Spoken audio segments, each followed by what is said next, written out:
Que faire quand on doute de son couple?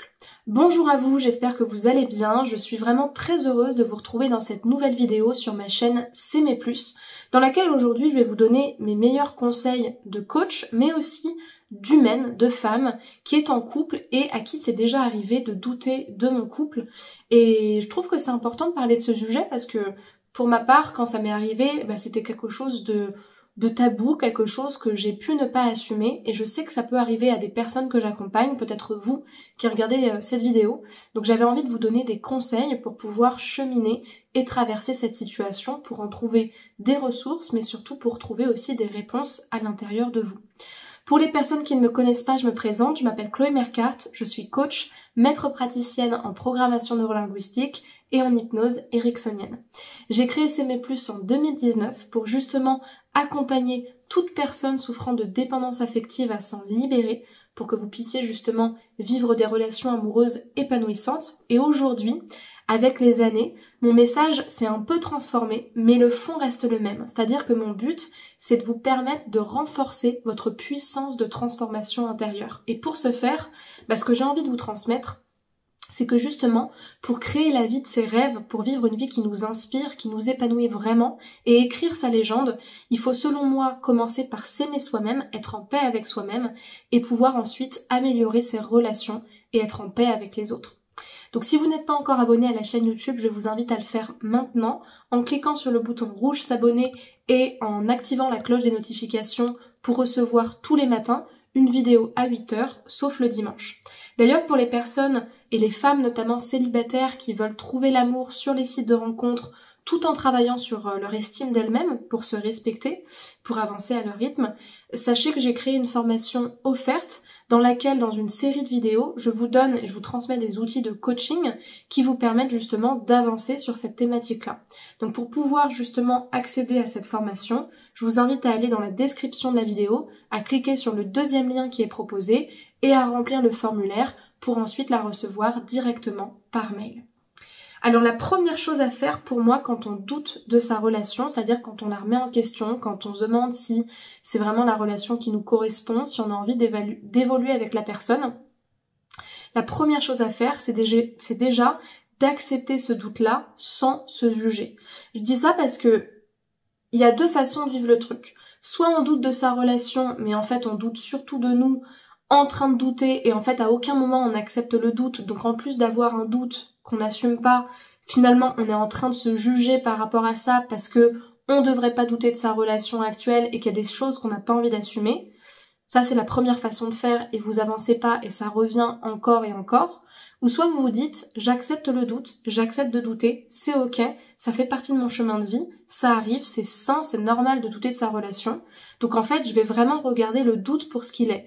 Et pour moi c'est là où vous êtes beaucoup plus efficace, beaucoup plus stratégique et beaucoup plus bienveillant avec vous-même, parce que non seulement vous êtes bienveillant avec vous-même et vous êtes en compassion avec vous-même, mais en plus de ça, c'est la meilleure façon d'être honnête avec vous, d'être transparent avec vous, d'être transparent aussi avec l'autre, et surtout c'est la meilleure façon d'évaluer avec le plus d'objectivité possible, la qualité de votre relation actuelle et surtout quelle est la meilleure décision à prendre. Donc ça c'est la première chose à faire.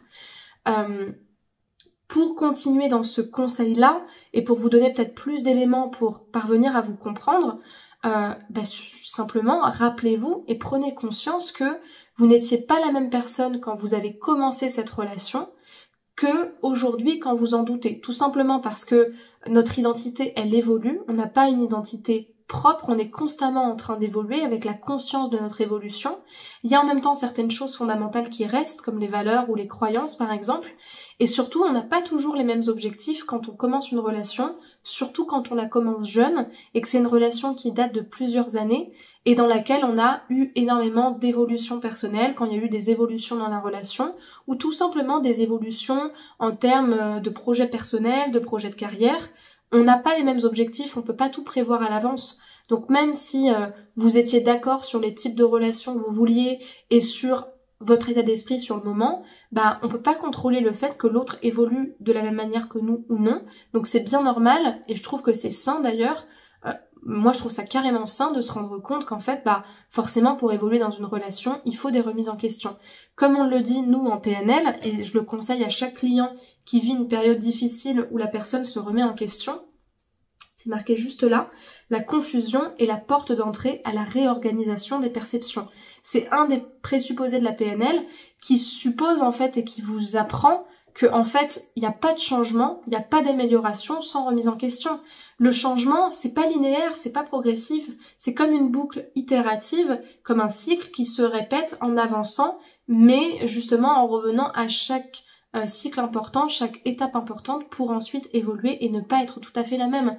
Donc l'évolution personnelle et l'évolution amoureuse, c'est exactement la même chose.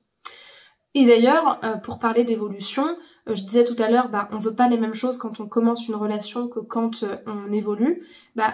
Il y a aussi ce phénomène dans lequel on fait pas attention aux mêmes choses en fonction de notre âge, en fonction de notre stade de vie, en fonction de notre passé. On fait pas attention aux mêmes critères. Par exemple, une personne qui a été beaucoup abusée dans ses relations, qui a vécu des relations toxiques, elle peut souvent aller chercher dans une relation ensuite de la sécurité. Sauf que quand notre premier critère dans la relation c'est la sécurité ou la douceur, on n'est pas du tout sur les mêmes critères qu'une personne qui par exemple a déjà eu des relations sécures, qui ne sont pas des relations qui lui ont suffi, parce que la sécurité c'est super mais ça ne se suffit pas à soi-même, c'est-à-dire que on peut être en sécurité et se faire chier comme un rat mort et ne pas évoluer parce qu'en fait, à part la sécurité, il n'y a pas de valeur qu'on partage avec la personne.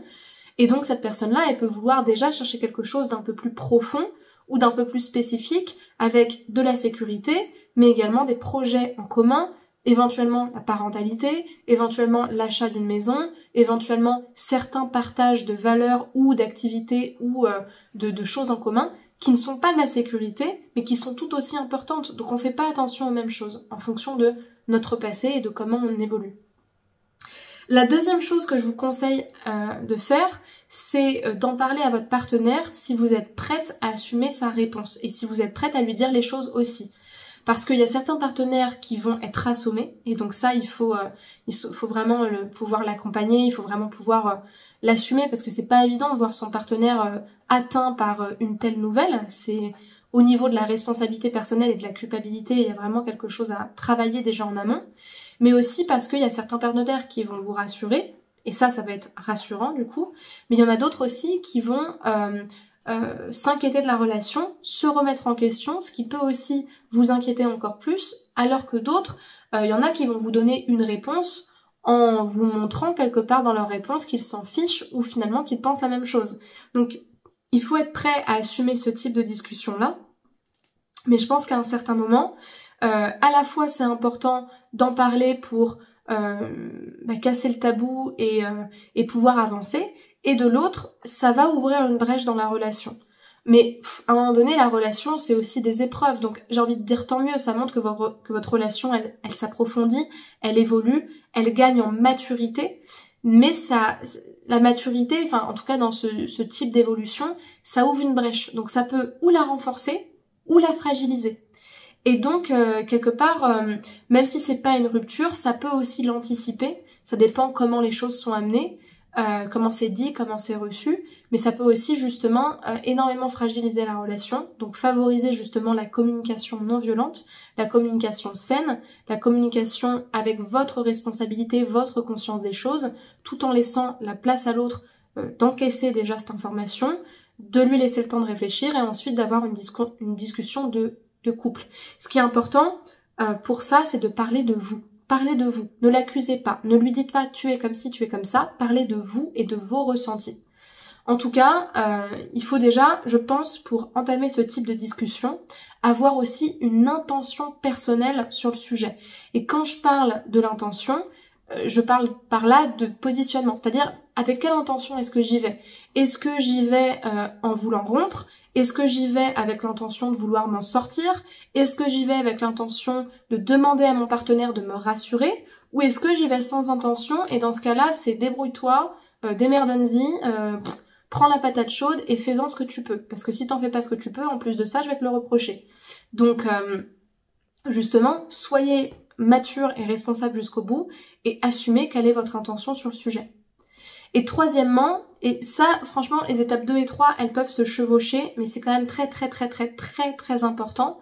En fait, c'est traiter le problème. Et traiter le problème, ça passe surtout par faire un point avec soi avant même parfois d'en parler à l'autre. Pourquoi faire un point avec soi? Parce que autant quand il y a quelque chose qui va pas dans l'équilibre de la relation, on peut en parler et rectifier le tir, autant il y a certaines choses, notamment en ce qui concerne les valeurs fondamentales, qui à un moment donné ne tiennent qu'à vous. C'est-à-dire que si par exemple, je prends un exemple vraiment très bateau, hein, mais c'est un peu ça aussi, c'est si par exemple votre projet c'est d'avoir des enfants et que l'autre n'en veut pas, ou si finalement après quelques temps de relation vous vous rendez compte que vous n'avez pas du tout la même vision du travail personnel, il y en a un qui le trouve dans la foi, il y en a un autre qui le trouve pas du tout et qui n'évolue pas personnellement. Ça peut paraître d'être des choses toutes simples, mais pourtant c'est très important parce que c'est tellement ancré dans vous ou dans l'autre. Pareil, l'investissement dans la carrière aussi, qu'à un moment donné, c'est des choses qui peuvent être flexibles, mais qui parfois ne le sont pas. Donc en fait, demandez-vous, qu'est-ce que mon partenaire m'apporte aujourd'hui? Moi, je vous invite de faire une pause ou de mettre la vidéo très lentement pour pouvoir recopier les questions. Donc première question, qu'est-ce que m'apporte mon partenaire aujourd'hui? Quand je dis qu'est-ce qu'il m'apporte, c'est pas seulement les avantages. Ça peut être les avantages, hein, comme la sécurité par exemple, mais c'est surtout qu'est-ce qu'il m'apporte dans le sens de finalement le fait d'être avec lui, ça m'apporte quoi? Est-ce que ça m'apporte la passion? Est-ce que ça m'apporte la sécurité? Est-ce que ça m'apporte je sais pas moi, l'ambition? Est-ce que ça m'apporte un projet de famille? Qu'est-ce que la relation m'apporte? Le partenaire surtout en question, qu'est-ce qu'il m'apporte lui dans son individualité? De quoi est-ce que moi j'ai besoin aujourd'hui dans une relation? Ça c'est la question la plus importante, ça pourrait être la seule question, c'est-à-dire en fait, au lieu même de me questionner sur le partenaire, moi quand je me centre sur moi, de quoi j'ai besoin aujourd'hui? Projet, carrière, investissement, voyage, peu importe. Qu'est-ce qu'il n'est pas et ne sera jamais? Ça c'est très important. Les hommes, vous pouvez vous poser la même question avec les femmes. Qu'est-ce qu'elle n'est pas et ne sera jamais? C'est très important. Non pas qu'il faille limiter la vision de votre partenaire, mais simplement vous rendre compte des choses. J'allais dire, une personne qui a par exemple comme valeur première et comme mode de vie premier le plaisir, le côté pas paresseux mais un petit peu je m'en demande pas beaucoup et je suis pas quelqu'un qui va être dans l'ambition, dans la recherche de transformation. C'est quelqu'un qui n'est pas comme ça tout simplement, à moins qu'il lui tombe une météorite sur la tête et qu'il se transforme du jour au lendemain, c'est possible avec le temps, mais a priori cette personne, soit elle est comme ça, soit elle est pas comme ça. Et inversement, quelqu'un qui est extrêmement ambitieux et qui est beaucoup dans la transformation personnelle, c'est peut-être pas quelqu'un qui va être capable de s'investir dans une famille ou qui va même être capable de s'investir dans un couple d'une manière vraiment très engagée en fait. L'un n'est pas contradictoire à l'autre, mais votre partenaire, lui, il a un fonctionnement qui lui est propre, et ce fonctionnement-là, à un instant T, c'est peut-être pas le fonctionnement que vous voulez. Ensuite, qu'est-il, à l'inverse, et restera toujours? C'est dans le même champ de représentation et de réflexion, mais ça aussi c'est très important. Ensuite, voilà, c'est aussi dans le même champ que ce que j'ai posé tout à l'heure, mais c'est important aussi. Qu'est-ce qui est le plus important pour moi aujourd'hui, et qu'est-ce que je recherche? On est vraiment dans le questionnement sur les besoins, c'est-à-dire aujourd'hui qui je suis, qu'est-ce que j'ai envie d'être, comment j'ai envie d'évoluer, et donc quelles sont les valeurs importantes pour moi dont j'ai besoin dans mon évolution. Alors ça aussi c'est intéressant, si je mourais demain, quelle aurait été la bonne décision? Si je mourais demain, quelle aurait été la bonne décision? Si je savais que tout était possible, qu'est-ce que je ferais? Ça aussi c'est très intéressant. S'il n'y avait aucune limite, s'il n'y avait aucune peur, qu'est-ce que je ferais personnellement? Est-ce que mon partenaire prend en compte mes remarques? Ça c'est un peu plus technique, mais c'est important aussi.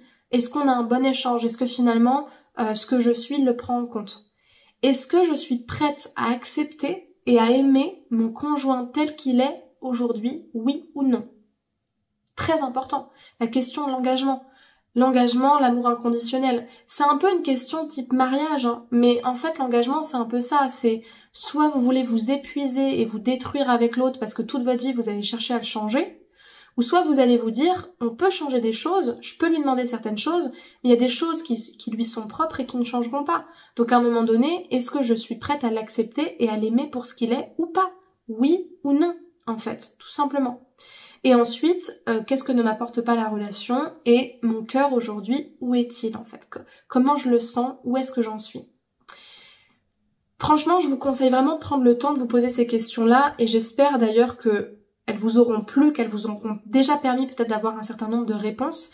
Si c'est le cas, je vous invite à me laisser un pouce vers le haut pour m'encourager à continuer à produire ce contenu, à me féliciter aussi, et puis surtout à me laisser un commentaire si vous avez des questions.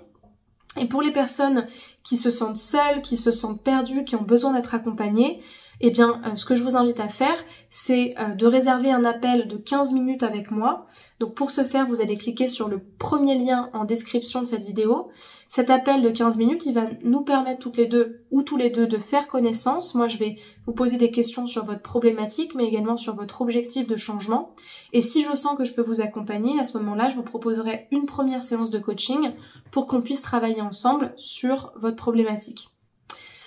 Donc ça, c'est vraiment pour les personnes qui veulent être accompagnées. Maintenant, pour les personnes qui sont plutôt intéressées par des programmes de formation parce qu'elles sont plutôt autodidactes et qu'elles aiment fonctionner en autonomie à leur rythme, sachez qu'il y a plusieurs programmes de formation proposés par S'aimer Plus. Un programme entier de 3 à 6 mois sur comment se libérer de la dépendance affective en trouvant l'amour et en renforçant son estime de soi. Vous avez aussi un petit programme très accessible financièrement sur la rupture amoureuse. Vous en avez un autre sur la dépendance affective, mais qui est très court, vraiment pour les personnes qui veulent juste mettre un premier pas avant de se lancer sur des accompagnements plus grands. Vous en avez un autre sur l'estime de soi et un autre encore sur la séduction. Donc voilà pour les programmes de formation. Il y a même un e-book très intéressant qui analyse justement tous les principes de séduction de la chieuse et de la gentille fille pour justement être davantage affirmée dans ses relations. Et c'est vraiment très très intéressant et aussi accessible financièrement. Donc je vous laisserai regarder tout ce qui concerne les programmes. Pour le reste, je vous invite à me rejoindre sur les réseaux sociaux, notamment Spotify, TikTok, Instagram ou encore Facebook, où vous retrouverez mes lives, mes stories, mes posts, mes contenus et la possibilité de m'écrire en privé pour qu'on discute ensemble et que je vous réponde. Voilà pour cette présentation. Vous avez les liens pour vous inscrire en description de la vidéo. Et de mon côté, je vous dis à très bientôt pour une prochaine vidéo. Prenez bien soin de vous.